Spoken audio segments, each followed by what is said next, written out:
Bonjour, je te souhaite la bienvenue sur la chaîne de l'étude du milieu. Aujourd'hui, on va parler d'un énorme savoir-faire parce qu'il va être utile pour l'EDM en première, l'EDM en deuxième, mais aussi ton cours d'histoire en troisième, quatrième, cinquième et sixième. Je vais te parler de comment construire pas à pas une ligne du temps, mais avant ça, c'est l'intro.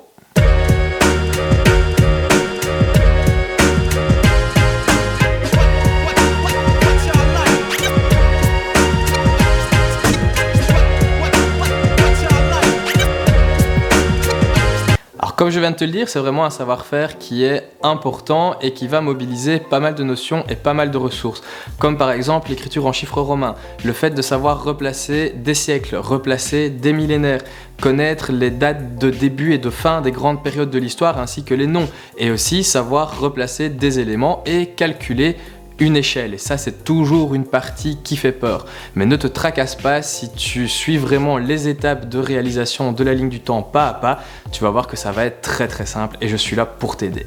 Faut pas oublier qu'une ligne du temps, c'est une représentation du temps. Donc du coup, tu pourrais avoir une ligne du temps de 1 minute que tu vas diviser en 60 secondes. Tu pourrais avoir une ligne du temps d'1 heure. Tu pourrais avoir une ligne du temps de 10 ans, d'un siècle, donc 100 ans, d'un millénaire, 1000 ans, etc. etc. C'est vraiment toi qui peux définir la durée de ta ligne du temps et de ta représentation. Tu n'oublies pas qu'une ligne du temps, c'est toujours un outil de communication. Donc du coup, il va y avoir certains codes à respecter pour bien communiquer. Une ligne du temps qui va être la plus lisible possible sera toujours une ligne du temps beaucoup plus simple à étudier, beaucoup plus simple à utiliser pour communiquer avec d'autres personnes qui ne connaissent pas ou ne maîtrisent peut-être pas le sujet. Alors pour faciliter justement ici ma petite vidéo, je vais te prendre un exemple. On va prendre une ligne du temps sur des événements marquants de la ville de Mons. Donc la ville de Mons, c'est la capitale de la province du Hainaut. Et justement, la première étape, lorsque tu vas commencer ta ligne du temps, ça va être de rédiger un titre. Alors un titre, c'est très important et on sous-estime souvent cette étape-là. Pourquoi est-ce que c'est important? Parce que c'est généralement la première chose que quelqu'un va regarder sur ta ligne du temps.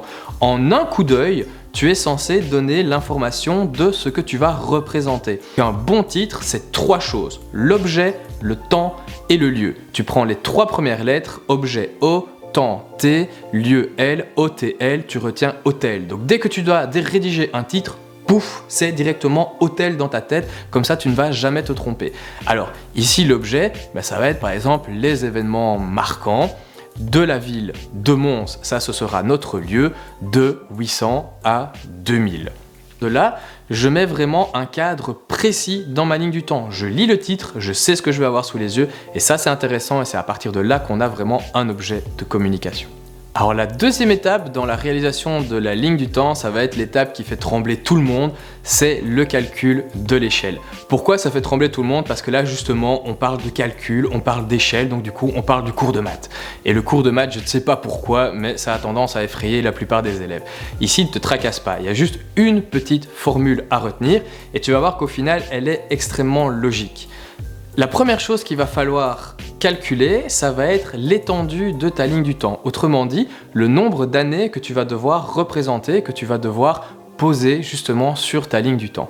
Je vois ici, dans l'exemple qui nous intéresse avec la ville de Mons, la date la plus ancienne sera 800 et la date la plus récente sera 2000.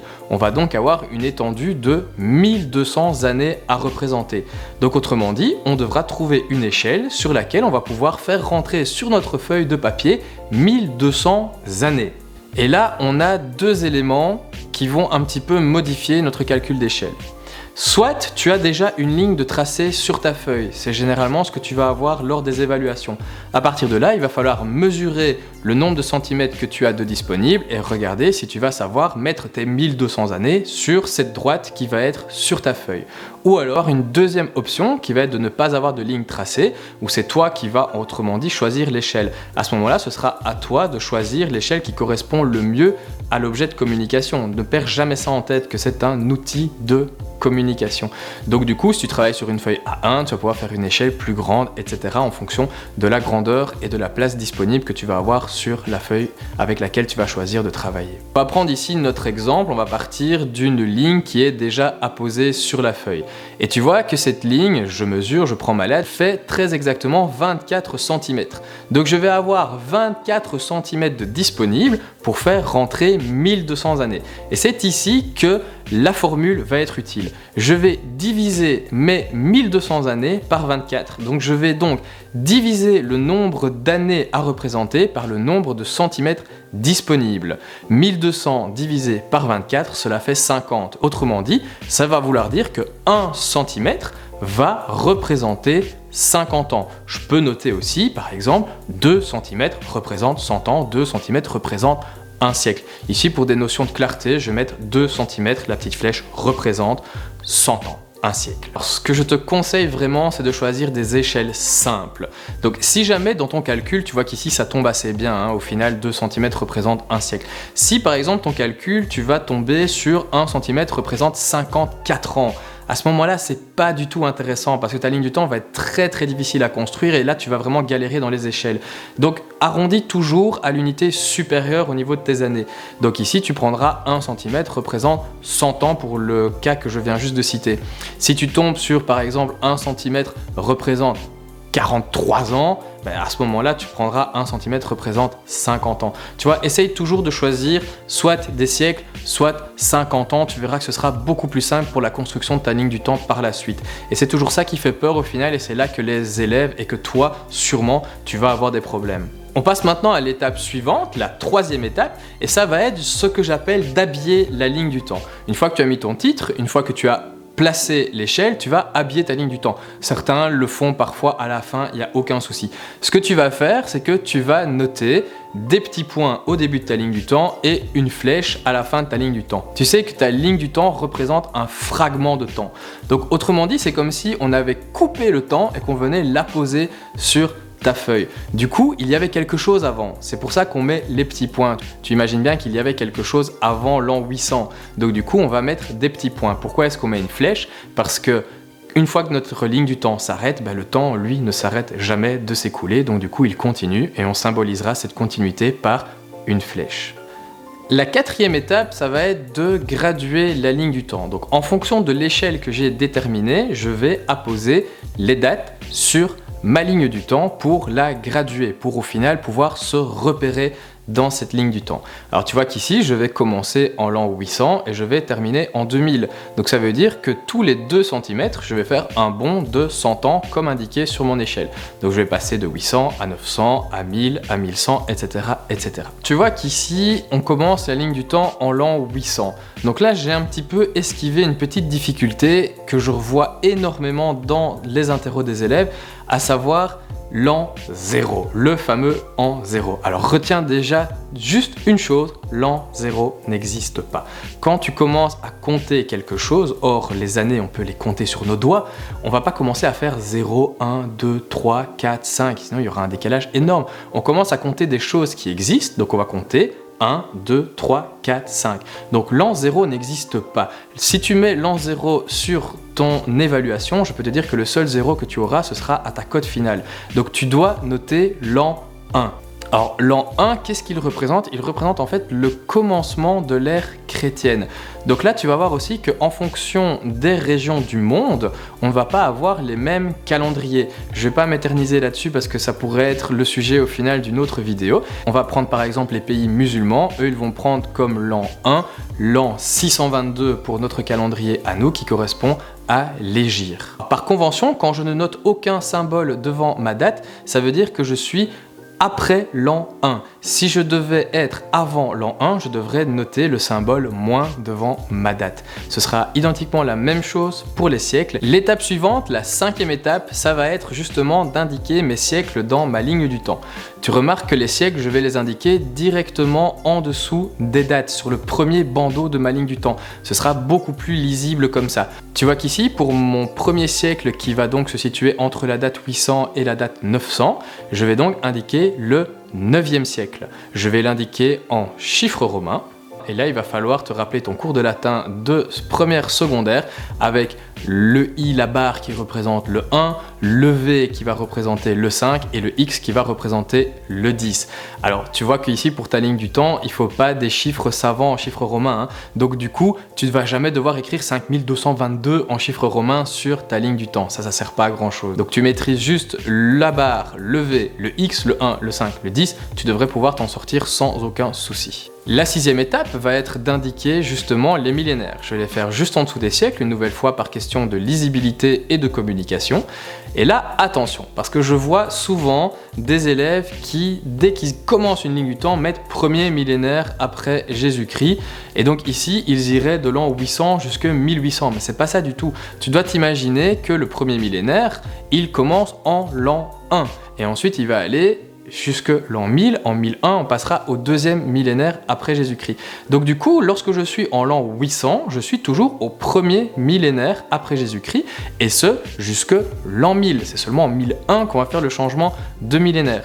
Alors tu vois qu'ici, je vais toujours noter le millénaire en chiffres romains, donc je vais faire le fameux 1 en chiffres romains, et je vais noter une abréviation latine qui va être PCN. PCN, ça veut dire Post Christum Natum, ça veut dire après la naissance du Christ. Je peux aussi, si j'étais avant l'an 1, noter ACN, Ante Christum Natum, avant la naissance du Christ. Je fais juste une petite parenthèse dans la vidéo par rapport à comment trouver le siècle et le millénaire lorsque tu as une date. Je prends un exemple, 1492. Tu vas trouver donc le siècle et le millénaire auquel appartiennent 1492.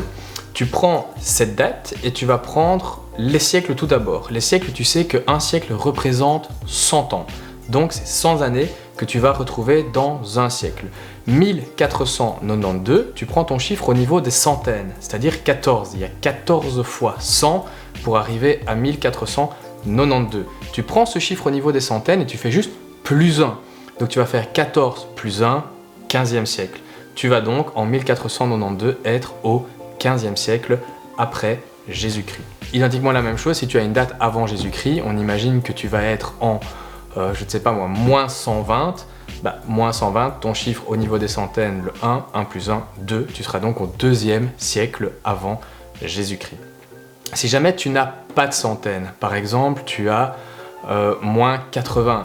Le moins 80, c'est comme s'il y avait un 0 devant. Si tu devais l'écrire avec un chiffre des centaines, ce serait 0,80. Tu vas prendre donc le 0 plus 1, ce sera le 1er siècle avant Jésus-Christ pour moins 80, 1er siècle après Jésus-Christ pour 80. Au niveau des millénaires, c'est identiquement le même principe, sauf que là, tu ne vas pas prendre le chiffre des centaines, vu que tu ne recherches pas un siècle, tu vas prendre le chiffre au niveau des millénaires. Un millénaire, c'est 1000 ans, tu vas prendre le chiffre au niveau des milliers. Si tu es en 1492, le chiffre au niveau des milliers, c'est le 1. 1 plus 1, 2, tu seras au 2e millénaire après Jésus-Christ. Encore juste une petite chose, tant que je te parle de ça, n'oublie pas que comme ta ligne du temps commence en l'an 1, lorsqu'il va y avoir un changement de siècle, ce sera chaque fois après 100 années. Donc ça veut dire que de l'an 1 jusqu'à l'an 100, tu vas être au 1er siècle et c'est seulement en 101 que tu passeras au 2e siècle. Même chose avec 201, 301, 401. Au niveau des millénaires, c'est identiquement la même chose. Ce sera l'an 1000, le 1er millénaire, et puis quand tu seras en 1001, tu seras au 2e millénaire après Jésus-Christ. Ça, c'est juste un petit peu cette difficulté que tu vas avoir par rapport à cette ligne du temps, mais rien de bien grave. Voilà, petite parenthèse fermée, on retourne à la vidéo. Alors la 7e étape déjà, ça va être d'indiquer sur ta ligne du temps les grandes périodes de l'histoire. Je vais l'indiquer sur le 3e bandeau, celui du dessous. Alors pour ça, il va falloir maîtriser les dates de début et les dates de fin des 4 grandes périodes de l'histoire. Je rappelle que les 4 grandes périodes de l'histoire vont être l'Antiquité, le Moyen-Âge, les temps modernes et l'époque contemporaine. Tout ce qui se trouve avant ces 4 périodes de l'histoire n'est pas considéré comme faisant partie de l'histoire avec un grand H. Donc du coup, ce qui est avant pré, c'est ce que l'on va appeler la préhistoire. Et là aussi, tu vas avoir des subdivisions dans ta préhistoire. Ce qui nous intéresse ici, entre la première et la 6e secondaire, c'est pas la préhistoire, ce sont justement les grandes périodes de l'histoire. Première grande période de l'histoire, l'Antiquité. L'Antiquité commence entre moins 3000 et moins 3500. Alors pourquoi est-ce qu'on a une étendue comme ça de 500 années? Mais au final parce que les historiens ont du mal à dater le commencement précis. Tu sais que tout ce qui est loin de nous va être très difficile à dater. Et là ici on parle quand même de plus ou moins 5000 ans avant cette vidéo. Donc du coup, tu sais que ça va être très difficile de dater précisément le début de l'Antiquité. Donc moi, ce que je te conseille de faire, c'est de prendre moins 3000 comme date de début de l'Antiquité. Et l'Antiquité se termine en 476 par la chute de l'Empire romain d'Occident. La grande période de l'histoire suivante va être le Moyen-Âge. Alors le Moyen-Âge va commencer en 476, c'est par rapport à la date de fin. Alors il y a deux grandes écoles pour le Moyen-Âge. Donc il y a des historiens qui disent que si le Moyen-Âge commence en 476 par la chute de l'Empire romain d'Occident, c'est tout à fait logique de prendre comme date de fin la chute de l'Empire romain d'Orient, qui se passe en 1453. C'est vrai qu'il y a une certaine logique derrière ça. Mais il y a d'autres historiens, et il y a un autre courant de pensée, celle que par exemple j'ai eue dans mes études primaires, qui dit que la fin du Moyen-Âge, c'est la découverte de l'Amérique par Christophe Colomb en 1492. Donc ce que je dis à mes élèves, et ce que je vais te dire aussi, c'est de retenir les deux, 1453 et 1492, et à la ligne du temps, lors de l'évaluation, de choisir celle au final qui te semble convenir le mieux. On ne peut pas te donner tort pour l'une ou l'autre. La période suivante, les temps modernes, commencent soit en 1453, soit en 1492, et vont se terminer en 1789 par la Révolution française. La dernière époque de l'histoire, l'époque contemporaine, va donc être de 1789 à nos jours. Certains historiens disent que cette période est déjà terminée et que nous sommes déjà dans une autre grande période de l'histoire qu'il faudrait nommer.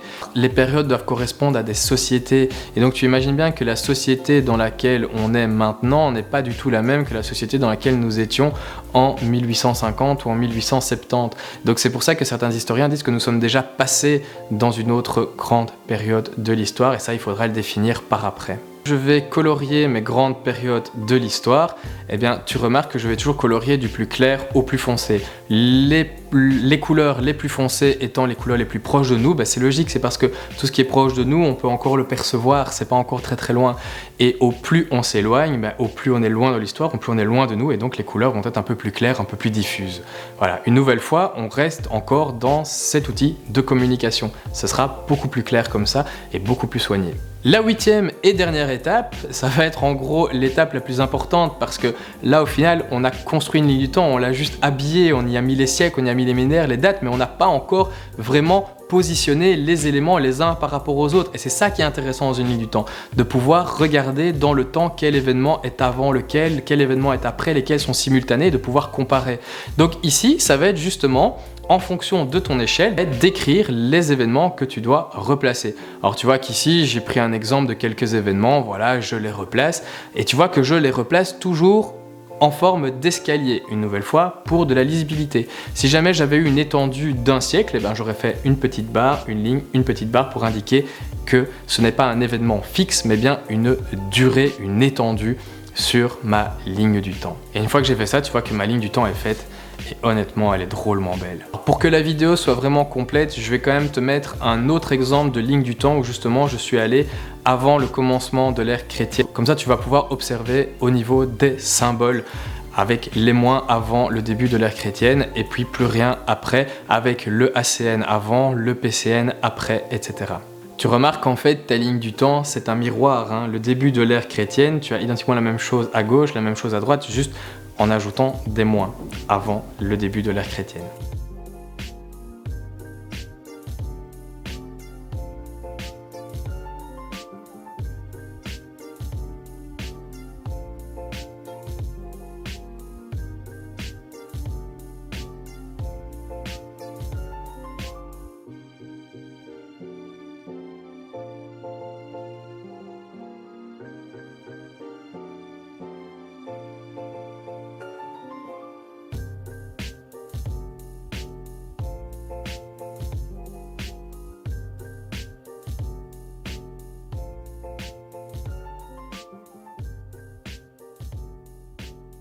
Voilà, j'espère vraiment que tu as aimé la vidéo, j'espère que tu as nettement mieux compris comment construire pas à pas une ligne du temps. Si tu as des questions, n'hésite pas à les laisser en commentaire, et je te dis à la prochaine pour une nouvelle vidéo. Salut!